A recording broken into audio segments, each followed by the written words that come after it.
Hello everyone and welcome to Round the Archives in Conversation again. Hello. Lisa is here. I am. Martin is here. Hello. And Paul is here. I'm here. Yes. and none of us are in trouble with the law, are we? Not yet. Not yet. We might be by the end of this. Yes. For today I wanted to talk about detectives and police series and see where that takes us. Yes. Now, Lisa, you've been watching a lot of police things recently. Yes. Well, I always watch a lot of police things. Yeah. I think I watch more police things than anything else. Okay, why is that? I don't know. I've been trying to think about it, and all that I can think that it is, and it's really strange because I don't actually like westerns. But I think it's like the idea of the western with the the sort of the hero and the villain, the white hat and the black hat, and I think that's what it is. And also, people like to see justice, I think, and watching it on the television gives you, you feel like you're involved. Okay. I think. But both Paul and Martin, you've done pieces for us on various detective shows. Paul, you did Bergerac for us, didn't you? And I guess you're quite a fan of Bergerac, are you? Yeah, we have two sets of Bergerac in the house, just in case one breaks down. But we've got an emergency set that we haven't. Well, actually, technically, I bought it 3 times because it was released, and then it turned out that they'd released some of the edited versions that they were showing on BBC during the day, so they'd had to take out the odd swear word or the odd anything with blood on it.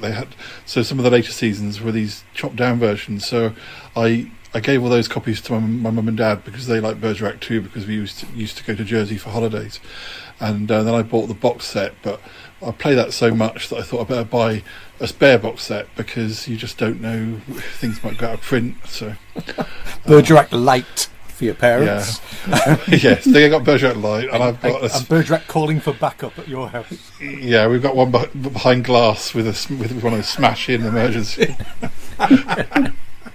Break out the emergency Bergerac. That's right. Yeah.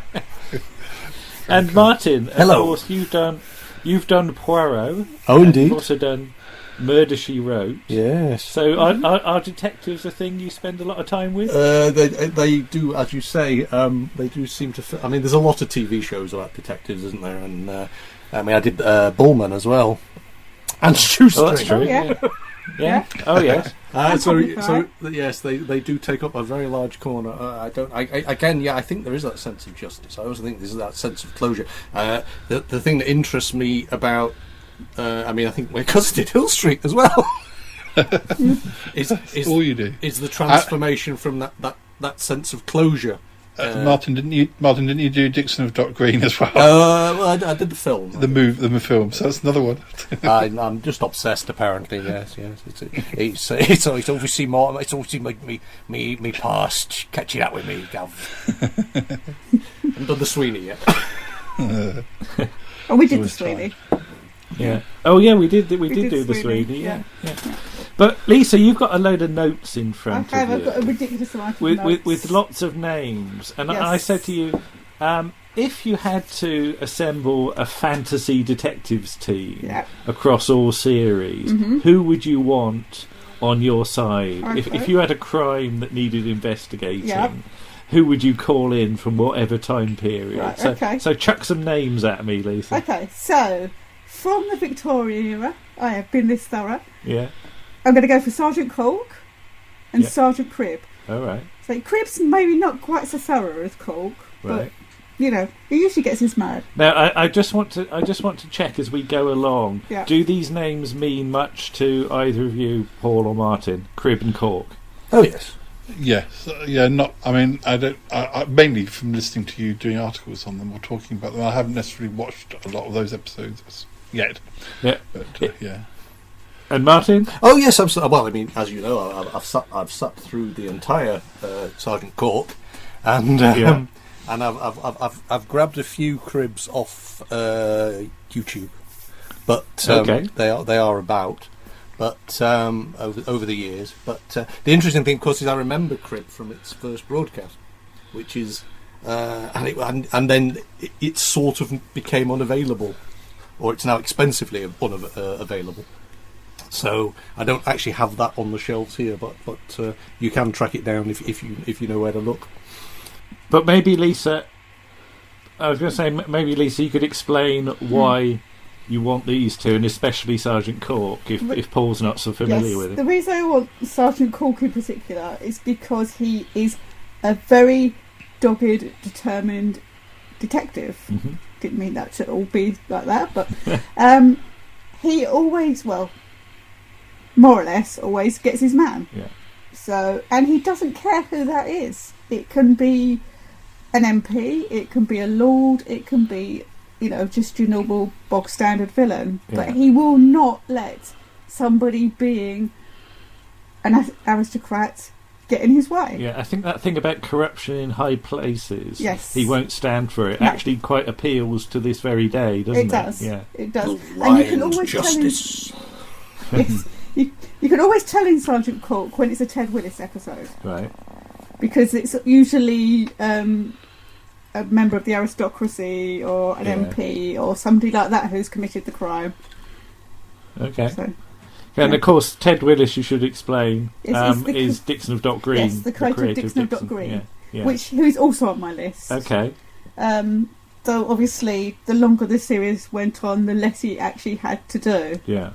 He sort of, by the end, he was just sat at a desk pushing bits of paper around. Yeah, because there is a thing about Dixon that it's quite a gentle series. But Martin, I think you've looked at a few, and maybe you've come to sort of understand maybe that's not quite as true as you might think. Yeah, I mean, this is the thing. You grow up, I mean, with this sense that Dixon is all very cosy, and certainly the colour releases that came out a few years ago now. Of the 7, I know there's not much of Dixon survive. Of the 430, I think there's about 30, aren't there? I mean, it's a ridiculous lack of content. But of the ones that do survive now, they are from a more hard-hitting era, and they probably were at that point trying to compete with the swing. But I mean, there's one where a copper commits suicide, isn't there? I mean, the whole storyline is. It's just really strong stuff, and this whole idea that Dixon was just sort of, because he was so very old, he was parked behind a desk and all that kind of thing. Well, I mean, there's a certain amount of truth in that from a production point of view, but the storylines were gripping, absolutely gripping, really worth tracking down. Yeah. And there was a possibility that when they got to the point where I can't remember what his name is. Who plays Dixon? Who plays Dixon? Oh, Jack, Mr. Warner. Mr. Warner, sir. Who plays Dixon? I forgot his name there for a second. It happens. Deary me. Yeah. We all had brain freeze, come on. He's so busy flicking through his book. No, go on. When Jack Warner was unable to continue, there was a possibility they were going to carry it on with the character of Sergeant Wills in the lead. Yeah. And I love Sergeant Wills. Yeah. He's such a great sort of character. He's down to earth, and he's the kind of policeman you'd want on your side. And he's also on my list of policemen. Now, Paul, I would guess Dixon is rather too early for you to remember actually seeing any of them. But have you been persuaded to catch up on any at some point? Or I do remember when they used to. They always seem to repeat the Bad Apple, don't they? That's right. Yes, that's literally probably the only one I've seen. There were a few other series that I've bought from that era that I've bought box sets of and stuff, but to try them. But I haven't tried any more. But there's literally about half a dozen repeated black and white. Yeah, Dixon was repeated in the early 90s because I think, as you said, they showed the Bad Apple as part of. What was it? One of the Lime Grove nights or something like that. Yeah, that's probably I saw it. Yeah, and there was the repeat of Firearms Were Issued in 1986 as well, and Warren had it on a grainy Betamax tape. so again, it was like we just had one episode, and it was good enough that I was interested in. But Lisa, how does your list continue? Right, so the next person on my list is depending on what you're watching in, Detective Chief Inspector Barlow or Detective Chief Superintendent Barlow. Yeah. Who is... His character, actually, it's very strange. Stratford-Johns plays the character for such a long time that the character actually changes. Because in Z-Cars, the first episode of Z-Cars, he's very angry. Yeah. But by the time you get to Softly Softly Task Force, he's still angry, but he's mellowed a bit. He's softly angry. We watched softly angry, yeah. We watched an episode the other day where he, it was all about an escaped prisoner. Yeah. Who was actually Billy from the Double Deckers. Yeah. She was literally a child murderer. Yeah. In all senses of the word. Yeah, that puts Here Come the Double Deckers in a whole light. Yeah. That Billy was a sort of murderer. Yeah, but and there's a scene where he's gone to see her mother to try and find out where she might go, and the mother has a bit of a sort of faints. And he gives her tea, and he's very nice to her, and he's quite gentle. And at one point, he would have just shouted at her or called for a policewoman. So there's a definite mellowing of the character. It's a really interesting thing to see. I mean, Barlow's fascinating in that he appears in so many series. That's the thing, because Z-Cars, Softly Softly, which mutates into Softly Softly Task Force. Then there's Barlow at Large, or Barlow is Large as we call it, and or Barlow. And of course the Jack the Ripper and Second Verdict shows. And ironically, we've been doing Round the Archive so long that the Jack the Ripper series, we started off by saying, oh, we'll never ever see it on DVD, and about 2 years later it actually came out. So. And it's well worth getting. Did you track that down, Martin? I've got the Jack the Ripper series. Yeah, I've got. Yes, it's very good actually. We had a very nice Saturday watching that a few weeks ago. It's the thing that gets me about Barlow is I've watched obviously the two official UK releases of Softly Soft, and there's an episode I vividly, because they used to alternate because sometimes he wasn't in it, and sometimes Watt wasn't in it, and sometimes neither of them were in it, sometimes both of them were in it. But there was an episode where he's got to threaten a prisoner in a room, and he puts on the full angry Charlie Barlow, and you're terrified of him. He's terrifying because his sense of needing justice, and I can't remember what the actual crime that had been committed was, but he was so angry about it. I think it was a murder, and it was really, really furious, and you really got that coming off the screen absolutely in waves. There's an interesting story, isn't there, that Tom Baker used to tell about if Stratford-Johns met somebody in a pub, he could tell them to get lost because he was Charlie Barlow, but because Tom Baker was playing this benevolent, he had to suffer all these people coming and talking to him. So I think that sort of obviously gelled with the public. The public really sort of took to Charlie Barlow because he was on screen for it's about 15 years, or not quite 15 years. Yeah, it's something like that. If you go from Z-Cars right up to sort of Barlow and Barlow at Large. Is he in the very beginning of Z-Cars, or is he? He is. He's in the very first episode of Z-Cars. In fact, he's in the first scene. He's in the first shot of the episode. Yeah.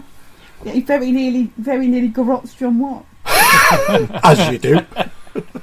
Because there's a whole scene because there's a policeman that's been killed, and I think the funeral's just taken past. Yeah. Part. And place, whatever. And he's at the grave, where the grave is, and John Watt comes up to pay his respects, and he sort of jumps out and grabs him around the neck because he thinks he's the killer. Yeah. So yeah, you very nearly didn't get John Watt beyond the first episode. Yeah, but we'll carry on with your list in a minute. Yes. But Paul, let's bring you back in.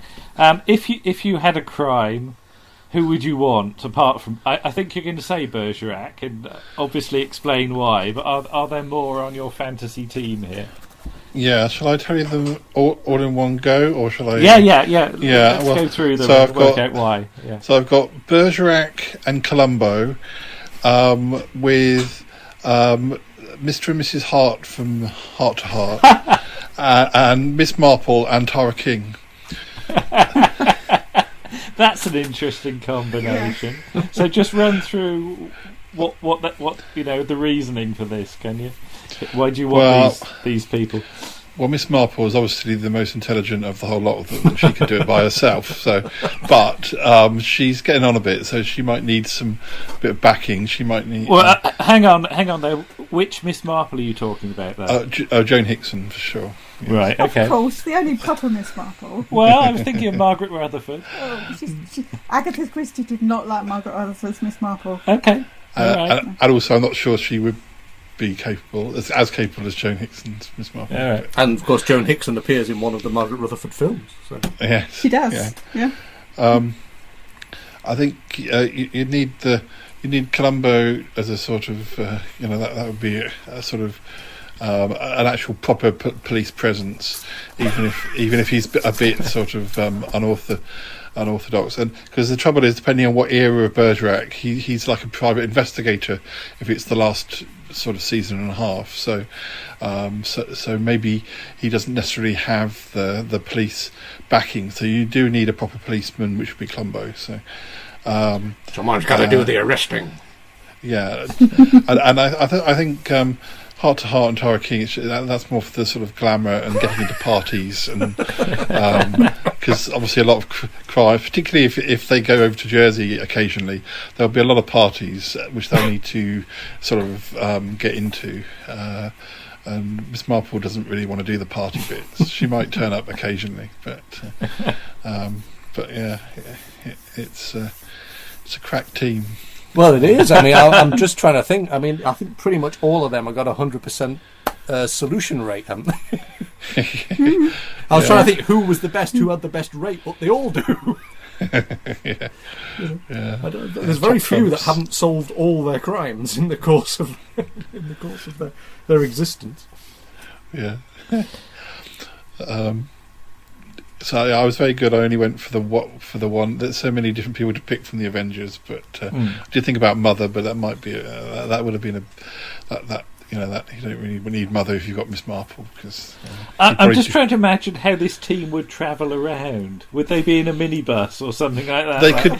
I guess apparently. No, a big car with a stripe on it. Well, apparently they had a quick word with Ironside, and he's going to lend them his van. So. There's absolutely no way the Hearts would be seen dead in a minibus. They'd have a limousine or something. Yeah, they'll go separate. Blacked out windows. They'll go separately with Tara. They'd need a swimming pool, wouldn't they? Although I don't know, I've forgotten the name of the Hearts. I'd have to remind myself what they're called. But yeah, I'm not sure that. I think there might be a bit of a rivalry between Tara and Mrs. Hart. I don't know if she trusts her husband with Tara around. Well, would anyone really? Absolutely. But Jonathan and Jennifer. Sorry, there we go. Yes. Yeah. Martin, who are your dream team of detectives? Oh, or dream police, team. then? Well, you see, the interesting thing is, I was toying because again, in terms of strike rate, I was thinking of Jessica Fletcher.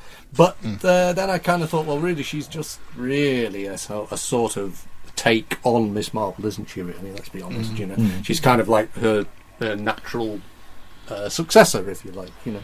Yeah. We see, but the thing that I'm kind of thinking about now is I'd like all the Sherlocks. You see, I know that in the books Sherlock generally doesn't tend to solve any crimes. Really, it's always all a bit sort of. But I think it'd be interesting if the Jeremy Brett Sherlock met up with the Peter Cushing, met up with the Douglas Wilmer, met up with Cumberbatch, and of course my favourite. I actually genuinely I have to put my hand on my heart and say absolutely I prefer the American modernisation to the British modernisation. I can't re-watch Sherlock as much as I can really enjoy Elementary, which is just last year finished its 7 years, and it's just a brilliant series and well worth tracking down. And of course Johnny Lee Miller, Benedict Cumberbatch, both on the same stage as Frankenstein. Wow. I might be wrong, but didn't Peter Cushing play both roles at different times? I'm sure there's somewhere that he played Watson at one point, and then he played Sherlock. Obviously, played Sherlock Holmes.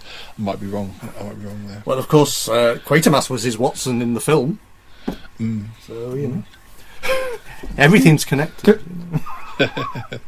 Because Martin, Hello. You, when you were talking about sort of Poirot and Jeremy Brett's Sherlock Holmes, you made the point about every now and then you'll get what is very much a definitive portrayal of it. Mm-hmm. And you said about Joan Hickson as well. Yeah. It's always fascinating when people remember things you actually said. Did I say that? Yeah, you did. You did make that point. Yeah, but wow, God, with Sherlock, I've not actually seen that much Jeremy Brett stuff, and No, you fell asleep. Pardon? You fell asleep. How very dare you! When Anthony Valentine died, we watched his episode that he's in of Sherlock Holmes, where he's Baron. I can't remember. No, not Gruber. Gruner, where he's Anyway, and you fell asleep. Okay. So you didn't see that. I don't remember that. No, that's 'cause you fell asleep. Well, again, the fascinating thing for me is that I think it's one of those things where some series work better in the 1 hour and some work better in 2. I like the 1 hour Poirots, but I think the 2 hour Poirots are better. I like the 2 hour Sherlock Holmeses, but I actually think the hour-long episodes of Sherlock Holmes work really well because they are short stories. Some of them are very thin on plot, and so don't really carry, a massive amount of. They can't really be stretched to an hour 40 minutes. Whereas the hour-long, certainly the first few series of Sherlock Holmes in its various names and titles, casebook, whatever, work exceptionally well as book adaptations, but as a portrayal, But I think it would be fascinating for him to meet up with the Cumbernuts. I mean, the Cumbernuts version tried to do a sort of Victorian version, didn't it, in one of its Christmas episodes? And and I sort of thought, oh, could you just go round and actually knock on Jeremy's door and say hi? Because who is it turns up as an in-joke? Is it Douglas Wilmer? Douglas Wilmer, yeah. He's in the in one of the clubs and he shushes him. Yeah. Quite right too. Yeah. So. But you're saying about Sherlock, but let's not forget the rivals of Sherlock Holmes. I love the rivals of Sherlock Holmes. And I think some of those are probably on your list. I haven't actually written any of those down, but yes, you've reminded me that I would put definitely like Max Carados, right? Because he's very intelligent, and the fact that he doesn't let the fact that he's blind put him off from actually getting justice. Yeah. Because the whole episode that he's in, they keep pressurising him. Retract your statement, or we'll kill you. And he's like, no, and he won't. And it's such a courageous, interesting portrayal. I would have loved to see the series with Robert Stevens. He's absolutely fabulous. Yeah. And the thing about this, the more you talk about detectives on television generally, the more you remember. Oh, and I forgot. Oh, and then I forgot. Oh, and then I forgot. And there's a whole. I mean, is it 2 series of 13 rivals? Yes. And there's a good 20 series that could have spun off from that. Yeah. Yeah. And of course, you get Douglas Wilmer in that as well. Yeah, that's true. Yeah. As Professor Van Duren. Lockroom Mysteries. Yes. Yes. And the absolutely bonkers episode, The Missing QCs, which I don't think we'll ever watch again. Is that the one with the unconscious in the back room? Is that the one? With John Savage. It's the one with. Is it John Savage? It's the one where is that the one where CJ's got a bald head? CJ, it's him and Jack May. All right, out fruiting each other. Oh yeah. But there's an awful lot of fruity acting in the rivals of Sherlock Holmes, though, isn't there? Yes, there's a whole episode with Donald Sinden and Michael Bates just madly out acting each other. Apple and pears coming soon from ITV. Yeah. But you say that, Martin. I'm just thinking about sort of Rosemary in Time and things like that. God, yeah, I've forgotten about Rosemary in Time. Yeah, if you needed some good, I like this thing though that you get people that it's a front for their detectiving, isn't it? If that's a word. So you've got your gardening detectives and you've got your priest detectives in the form of Father Brown. Father Brown, yeah. Because I know, Paul, you're quite a fan of the modern Father Brown. I don't know if you've seen the 70s version. I haven't, but one of the box sets that I bought had the 70s series as well. Because at some point I had to get it from Holland or somewhere like that. I haven't watched them yet, but there's an absolutely cracking episode when you do get around to watching it with Peter Copley in, which you'll know the scene when you get to it. Oh God, it's amazing. Yes. Amazing. He sort of runs around making weird noises. Yes. Yeah, that's all I can say because it'll spoil it if I say any more. But yeah, the new version though is is not really the books, is it? It's just very much based upon it's a scenario, but it is a very enjoyable for considering it's what daytime drama and doesn't get any actual evening broadcast, any sort of real. Unless you're at home in the daytime, you don't really know about Father Brown, And it's a cracking series, really. So they've done about 7 years of it now, haven't they? Yeah, like that. But I was going to say, Paul, you is it true that you know somebody involved with that? Yes, yeah. They don't call it script editor, but script producer or script generator or something like that. So I do get the odd tidbit, and have Sinead Cusack round for tea. Well, I guess I do hear things like that. I went and had. I'm going to have to ring my bell again. I meant so and so for to tell them about new scripts. It all sounds terribly glamorous. Like a TV program, But yeah, in terms of just jumping back to Rivals of Sherlock Holmes, though, it's interesting that you see John Thor in that one as well. Yeah. And let's briefly talk about John Thor's various detective career. He's always, because it's Redcap, really, isn't it? It starts him off. He starts off playing a military policeman in Redcap, and then he sort of obviously he does Rivals of Sherlock Holmes in the middle. Yeah. Then obviously he goes on to be in the Sweeney.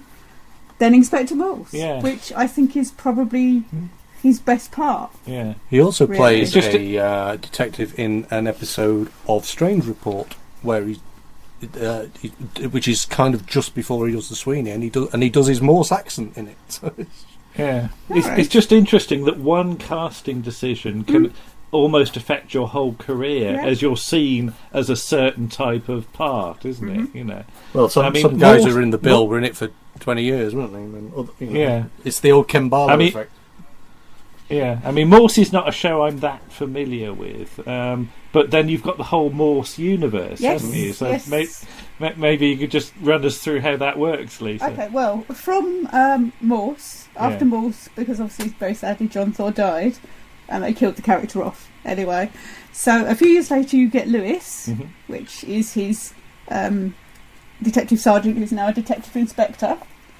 And then you've got Endeavour as well, which is wonderful. And that's a bit bonkers in places. A little bit, yeah.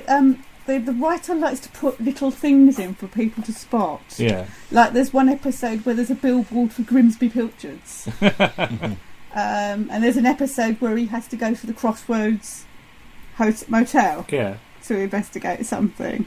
And obviously there's the whole episode that's got the puppet show. Yeah. Where they had to do a whole Thunderbirds type thing. Yeah.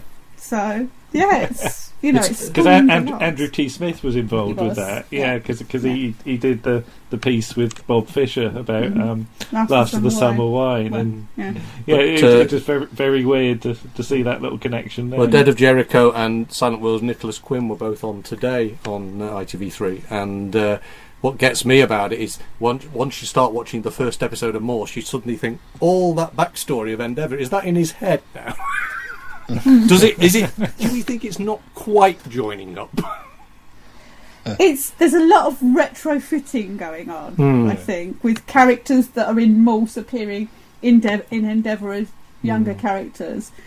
I do like Endeavour. I mean, obviously, it's been a great show. I also like the fact that I know they stopped Lewis bang on the same number of stories as Morse, because they didn't want to make more And I think they're going to do the same with Endeavour. So they've only got 4 more they can possibly do, I think, before they equal the 33. And I think that it seems to be in a tacit understanding, gentleman's agreement, whatever you want to call it, that they won't do more of any of them than the original Morse series, because, you know, it would seem wrong somehow to surpass it. I don't know. So I only get 1 more year? Lisa, what's give us some more names on your list. Okay, obviously we've had Barlow, so we've got to have Watt. You've got to have Watt. They come as a pair. They come as joined at the hip. Yeah. I also like Detective Sergeant Stone, who's in Z-Cars in the sort of late 60s to the sort of 70s, because again, he's very dogged. No, I don't think Stone is a name that will mean a lot to some people. Played by John Slater. Yeah. And he's just... he's just... Solid, is that the word? Yes. Yeah, is that a good word for it? That sounds bad. That makes him sound dull, but he's not.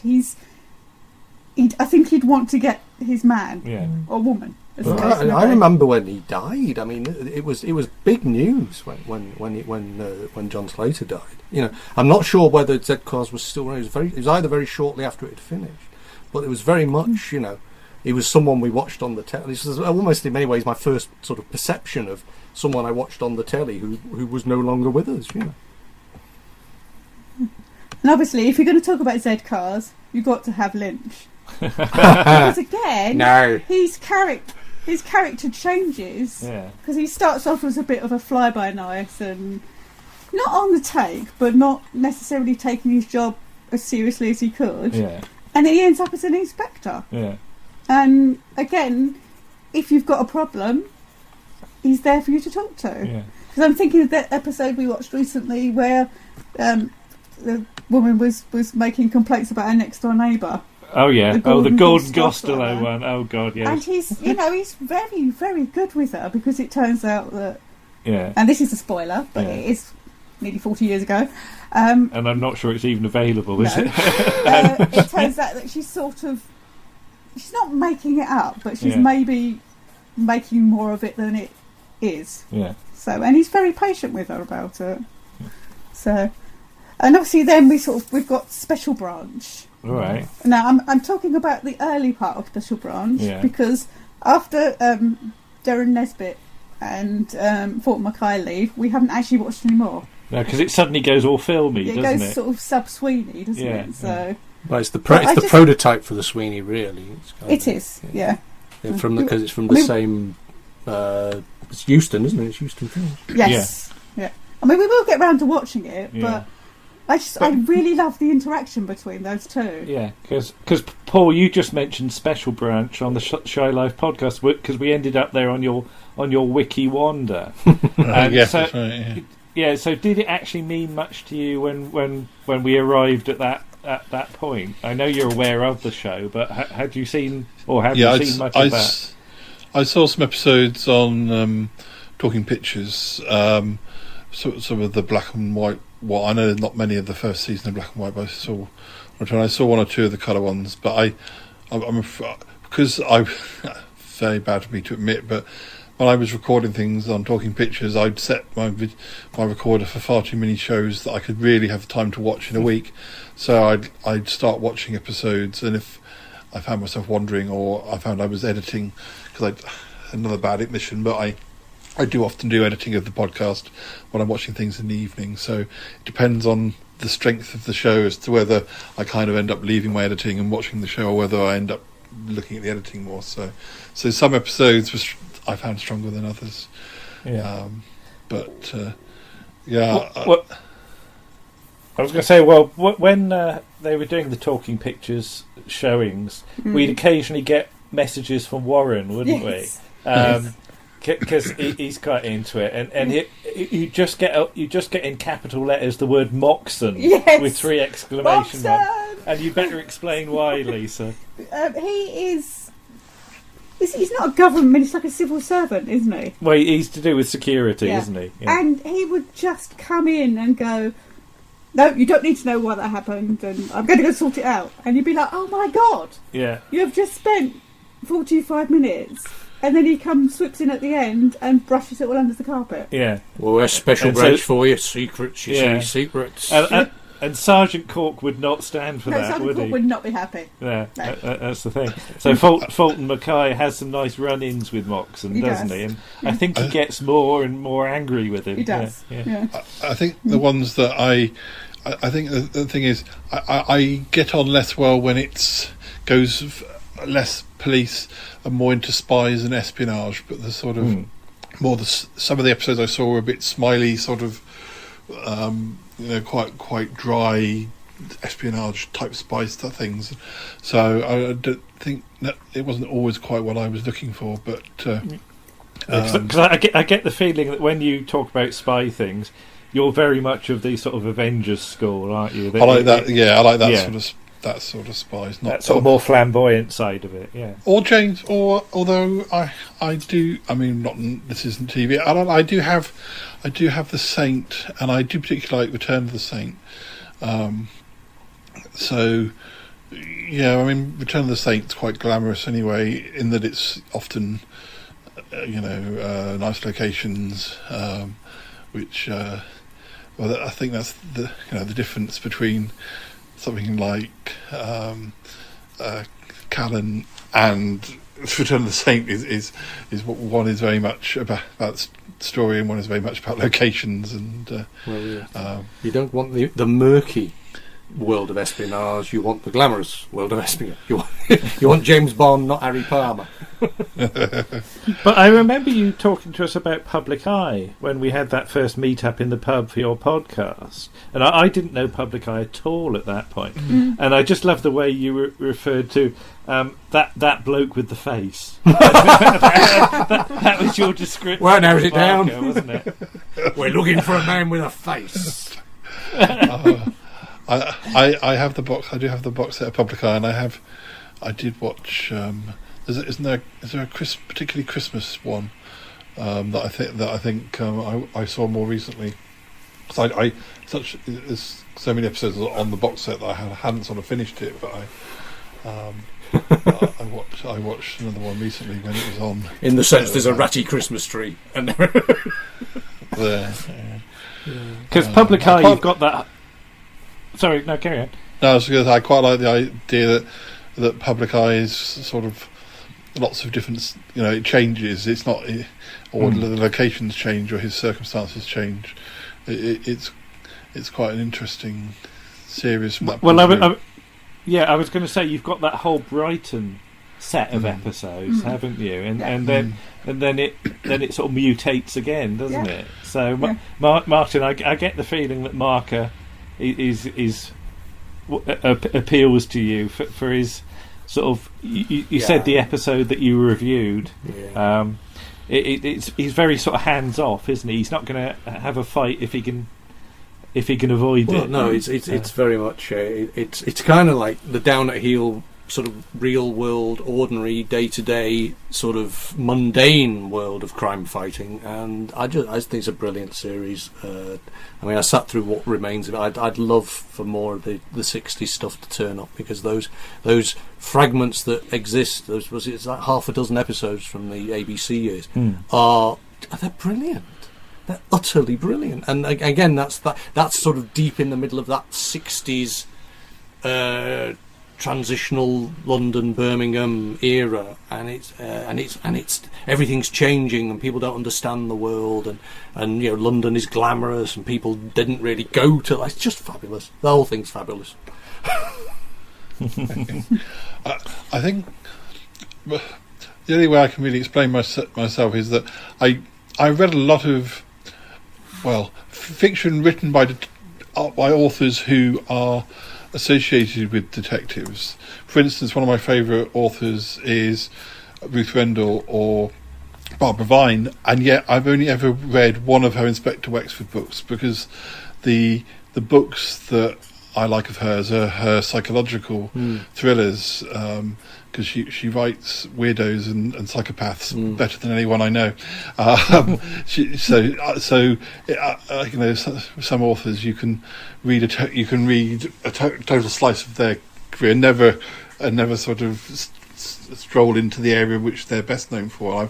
But one day I'll get to the Inspector Wexford stories, and one day I'll hopefully watch the series as well. What gets me about Ruth Rendell and the like, I mean, my better half's mother reads an awful lot of crime books, but she always says whenever they do a new series with whoever, Rebus, oh, he's not right at all, or what was that? Oh God, I can never remember. Oh, Tom Thorne, the ones that David Thingamajig did. Not the next Doctor. Him, David. Oh, what's his bloody name? Anyway, it doesn't matter. David Morrissey. David Morrissey. Yeah. He's not right at all. Or he's too tall, or he's too short, and it's the same with the I can never remember the name. The American guy who was played by Tom Cruise in a couple of films, and he's far too short to be this 6'3" guy. They're always wrong. The image in her head is always the one that should be it, and so they never quite match up to what you hope if you know them from the books first. I mean, it's interesting that the Morse books changed to match the TV show as they were being written, which I think is fascinating. That Lewis was an old Welshman, and by the end of it, he was a young Geordie. And the car changed as well. That was the thing. It changed from a Jensen to the Jag because for the Americans, they were saying, "Why is he driving a Jensen?" And it's like, well, I know this is totally my problem, not the series' problems, but I do tend to find the more traditional sort of detective comes to the house, asks questions, a little bit. Well, after you've seen a few, it seems very, very formulaic, which is why I kind of like the things like Miss Marple, where it's you don't even she doesn't even, she's so subtle, the person being questioned doesn't even realise they're being questioned, and yet someone like Columbo is good in that way, because although he is a police officer, the things he asks don't often seem to make much sense, but then it's the thing he says at the end, or then and that can be very formulaic, but the series is clever enough to change the formula just when you think you know how it's going to happen. And sometimes you even see that they even play with you. Obviously with Columbo you often know who the killer is at the start, because you often see it from their point of view, but they do play around sometimes and you think you've seen the killer, but then you find you have. So Columbo is one of those shows that I don't think I'd hardly ever watched anything of, and then it happened to be on a particular channel and I watched loads of them, but they weren't showing them in any order, so I literally would be jumping from the 70s to the 80s or 90s episodes. I just recorded whatever came on my my Skybox, but I have actually bought the box set now, so I do own all of Columbo, and it's one of those shows I never expected to own the whole box set. I thought it was too traditional a detective series for me, but or the fact that I thought that there wasn't going to be much to it because you always knew who the killer was, etc. But from watching it, I've learned that isn't quite the case, and they do muck around with the format. Didn't Columbo start off as a stage play, and then the stage play was adapted into a TV movie? The thing that gets me about that early American copy, I mean, I know we were talking about the blind detective and what have you, but actually in the American early 70s, it was like every different detective had to have a gimmick of some kind, whether it be they a large fat one or a disabled one in a wheelchair, or or MacLeod on a horse. Well, this is it. Well, those were mystery movie, weren't they? And that was yes. Macmillan and wife, MacLeod, and Columbo cycling round. So there was one on every week, but they weren't made at the same time. Did Rockford come into mystery movie, or was that a separate thing? I'm not sure. I have got Rockford's one that I do have a couple of seasons to watch, but I haven't yet. Macmillan and Wife, I've got the whole series, but again I haven't watched it all. Barnaby Jones, Yeah, I mean, I used to be allowed really to stay up to watch A Man Called Ironside because I loved it, and I could have only been about 8. Yeah. But I like Ironside, but there's also shows like, is it Mannix, and there's so many that I've heard of, which I don't even know if they've today that I'd forgotten about, which was called Heck Ramsey, and I always thought I used to use that as an expletive, Heck Ramsey. But it turns out it was an actual show. There we go. There's so many names. Like I got policewoman. That's another American one. Yes, Angie Dickinson. That's right. Yeah. Juliet I Bravo got terribly America. confused. I got terribly confused the other day when you had a crossover between, was it Magnum and Murder, She and Wrote. Murder, She Wrote? Yeah, you spent the whole episode going, why is Tom Selleck in it? Because it's a crossover. Because there was a Magnum episode, now there's a Murder, She Wrote episode. Yeah, and that just confused the hell out of me. I was just like trying to imagine that sort of happening in the UK or something like that. What would you get? Whether you'd get like the Bill and Morse sort of meeting up or something like that. Juliet Bravo joining Cat's Eyes. Yeah, I just like Cat's Eyes. Oh, well, that's another. Reminds me. What's it called? With Glynis Barber and Dempsey and Makepeace. Dempsey and Makepeace. Yeah, I've got that on DVD. Or Dumpy and Make Do, as somebody once referred to it. Well, it's been, I mean, I only own that because I would have liked to have owned Cat's Eyes, and I thought, oh well, I'll have to buy Dempsey and Makepeace instead because there's no Cat's Eyes available. So. There was also a phase of shabby detectives, weren't there? Like Shoestring and the Chinese detective, who basically didn't have a name. He was just called the Chinese detective. I mean, every other show they didn't say that's the Bristol detective for Shoestring, did they? Oh no, but you're Chinese. That's what makes you special. Well, I do like that. There's isn't there the Look Around You trailer for Antmas Eve or St Frankenstein's the Day? American Detective. And it's just the American Detective is the name of their series. Yeah. And then we got Campion, and what was the Mrs. Thingy one with Diana Rigg? Mrs. Bradley Murders. Yeah. Mysteries. Mrs. Bradley Mysteries, yeah, with Peter Davison in. Not another Peter Davison show. Yeah. He was the detective. Christmas. Detective Inspector Christmas. Just to be different. And David Tennant was in an episode of that. All right, okay. Very young. Yeah. So, ironically. So. But Lisa, more of your list? Oh, right, okay. So, I also, because you said as well, we could look at Justice as well. So, Justice. If you were in court and you wanted a judge, and you wanted a judge that you think was going to be fair, I think you could do no better than Judge William Mervyn from Crown Court, or Justice Campbell, as he's actually called.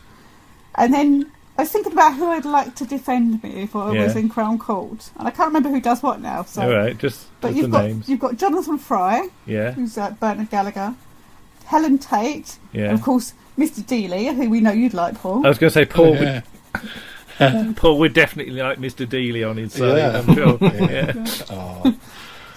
I'm sure. You've got James Elliott, who's I'm sure the actor Charles Keating that played him was related to Michael Keating, but I've never had a definitive answer on it. Oh, right, okay.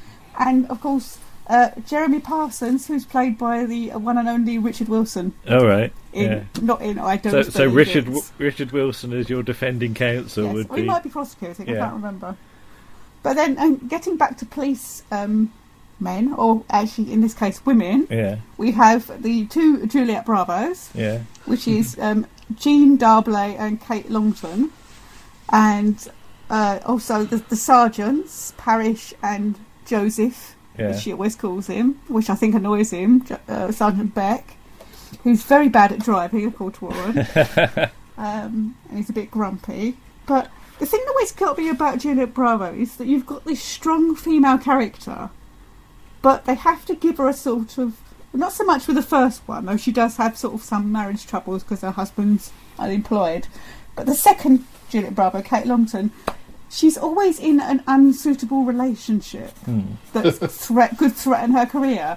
And you sort of think, well, why can't you just have her being a successful, strong woman? Why do you have to have that? Why do you have to have that romantic edge? Yeah, because it makes it more soapy, I guess. But I'm sure I can't be the only person who thought Juliet Bravo was the name of the policewoman.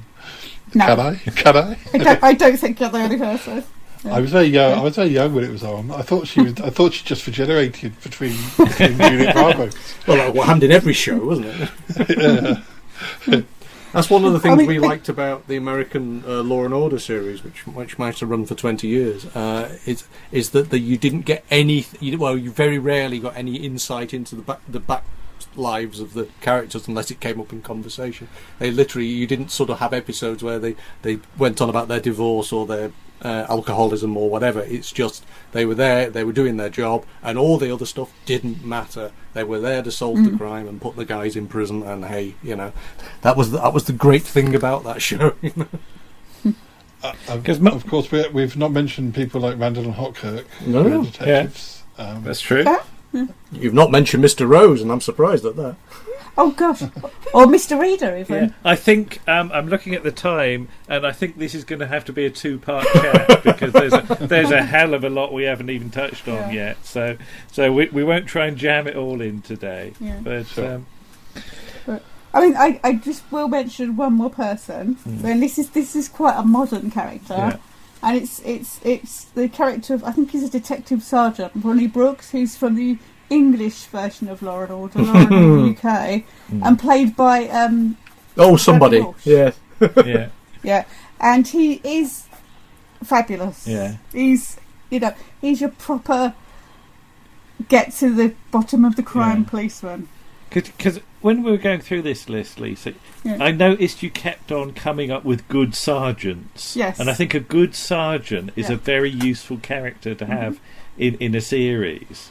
Because talk about Sergeant Twentyman briefly. Sergeant Twentyman from Z-Cars. From Z-Cars is wonderful. It's a very sad thing that the actor died so young. Yeah. Because he could have been in it for a lot longer and he would have been great. Because he's got no patience with what's going on. Because there's it's Friday night, the episode. Yeah. And it's quite a grim episode. Yeah. Because you get this sort of young brother and sister that they're killed in an accident. And you've also got the sort of comedy bits with a drunk. And then you get this bit with Sergeant Twentyman and Grandpa Madigan. Yeah. And he tells them to go and blow up the gas company. And he does. And he's like, well, you said to, I should. And he's like, no, I didn't read it. But then Twentyman gets replaced by Sergeant Blackett, who's Robert Keegan. Yes. Yeah. And it's just interesting, with so much of sort of Z-Cars missing, it's hard to follow how it all sort of goes through, but we did laugh when we finally tracked down an episode with John Chalice as the sergeant. There's only one that we've seen, and he doesn't Sergeant get a lot Coleslaw. to do. But and he just doesn't seem to care, does he? He just comes in, is vaguely sarcastic, goes out again. And goes out again, has his cup of tea, and that's it. Yeah. but Martin, you've been doing Hill Street as well, Hill Street Blues. Yes. And who are some of your favourite characters from there? I'm very near the end of Hill Street now, and you can sense a diminishment. But the thing is, at the moment, I'm nearly at the end of Series 7, and for various plot reasons, Howard Hunter gets demoted to Sergeant in that final series for a while, and he's very good. After they've obviously when the original Sergeant died. And he was replaced by Bob Prosky eventually. They didn't really know quite how to approach Michael Conrad. Was it Michael Conrad? Dying actually while they were filming, kind of thing.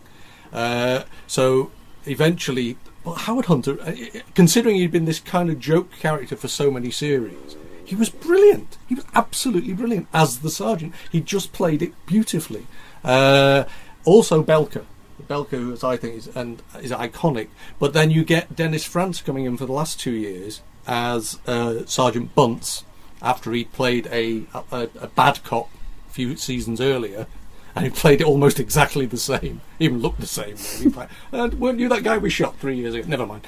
But of course that sets him up to do 12 years of NYPD Blue, and Dennis Franz is one of those American actors that you think,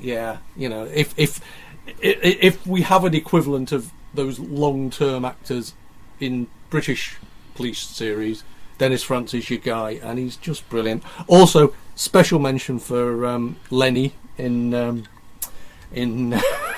in Law and Order, because he was fabulous as well. I also just really wanted to briefly touch on the fact that I recently watched the very last episode of Z-Cars. Have you seen that? Have you watched that on? No, we haven't actually we keep watched putting that one off. We keep putting it off. It's an unusual episode, but and it's very much a Burt Lynch episode. But it's the fact that they have these cameos, which I won't spoil for you, but. We know about those. Yeah, but they are worth looking out for, and of course they're not playing the people they played. If you see what I mean. No, which makes it. I mean that stranger to me.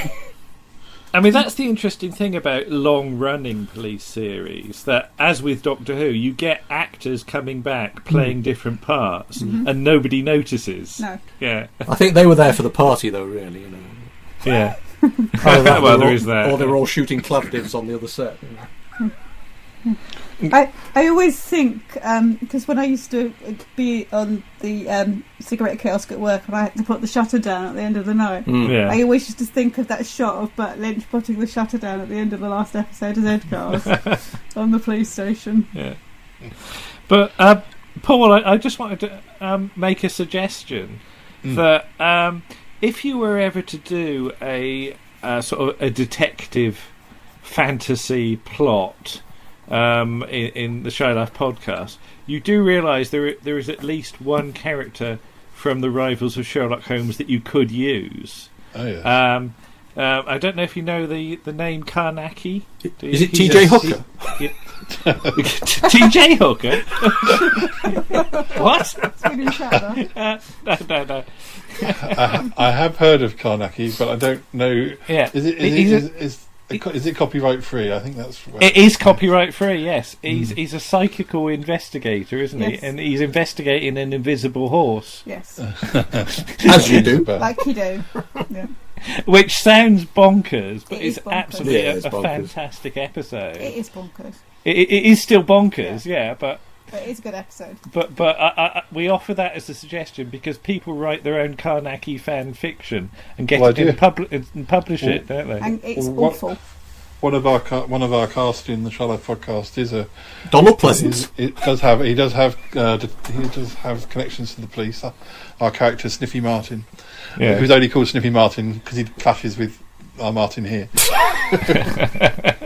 I'm grumpy. He was invented before around the archives, Martin. Indeed, quite right too. You weren't invented before. Well, no, I was going to say I think our Martin came first in real life. I'm a figment. In fiction, our Martin came second. I was just wondering what would happen if Jessica Fletcher, Miss Marple and Hetty Wainthropp were all in a room together. Do you think they'd get on or not? We'd all have a nice cup of tea. Or either they'd do that or there'd be a massive fight or something. Yeah. Well, I think Jessica would make the tea. I think, actually, Yeah. I don't. she'd poison them all because Jessica did them all. Yeah. Your idea about all the Sherlock Holmeses meeting, I think it would be a proper sort of Five Doctors situation, and that they would all niggle at each other, Bicker. wouldn't they? Yeah. Yeah. So yeah, I can see sort of Cushing rolling his eyes. Well, at, again, at the idea other of, incarnations. yeah, the idea of Sherlock Holmes is he really was a misfit, wasn't he? A social misfit, and couldn't fit in with anybody, and sort of Watson was his conduit to the world. So could he possibly get on with himself? Probably not. If you want to be the cleverest man in the room or the cleverest person in the room, you don't want another three of them turning up. Yeah. Really, do you? Well, that's the thing that always interests me. Is when, so you've got Roger Moore playing the Saint and James Bond. Is it the same? Are they the same person? But then I also reminded that Patrick Macnee obviously played Steed, but he played Watson in some films, some American TV movies. With Roger and then Moore? he was also in a James Bond movie. So was that all John Steed? Or Well, they were very good pals, weren't they? I mean, Roger Moore and Patrick Macnee were very good pals from when they filmed in Pinewood and Elstree and all that. But actually, because they did a Holmes and Watson, but that's what I think for American TV, and of course then they did that in the last Roger Moore James Bond film where they played that. It was the same relationship, really, when all said and done. You know, maybe Roger Moore was mother. Because you said about Columbo, and of course we should acknowledge. we should acknowledge the Patrick McGowan influence on Columbo. Yes, they become mates. I was watching one today from the year 2000 with Billy Connolly. And apparently the part that Billy Connolly plays, they originally wanted McGowan to do it, and he was like, no, I'm going to direct it, and I'm going to write it, and I'm not going to be in it as well. So they got Billy Connolly, and it works really well. He's really good in it. Apparently he did turn up drunk one afternoon and forgot his lines, and they went off and had a row for 20 minutes. Him and Patrick McGowan. But is McGowan playing the prisoner, do you think, at any point in Columbo? You were saying about crossovers. He's always playing the prisoner. He directed about 6 of them, didn't he? And there's he did. There's only about 30 of them altogether. It's. I think he was the killer about, or at least 4 times. The potential. So he was involved for quite a lot. It's the only. In many ways, it was the only. Once The Prisoner ended, it was about the only work he could. He regularly got. It's kind of weird, but he did seem to like the format. He liked that idea of you see how the crime is done, and then how the guy is brought down. He does the one about the piece of cheese, doesn't he? That's one of his. Yeah. And of course he did play King Edward I. Yes, true. In Braveheart, I'm not saying it was his only work. It just felt like the only the only time he was given control over a show again. The only reason I mention that is because he does a great reaction shot when. Is there a balloon? He's supposed to have he can't talk, and his daughter-in-law whispers something in his ear, which is, I think she's meant to be pregnant, and the suggestion is that it's William Wallace's child, and he just does a thing with his eyes, and it's absolutely marvellous. So that's the only reason I mention it. But don't mention William Wallace to any of the yeoman guard at the Tower of London, because they hate him. All right. Because they got asked so many questions about William Wallace, and they were like, no. And I do like McGowan. Danger Man's another excellent watch, but we'll save that for when we talk about spies sometime. I was going to say, we've already racked up an hour, so we'll have to draw this to a close very shortly.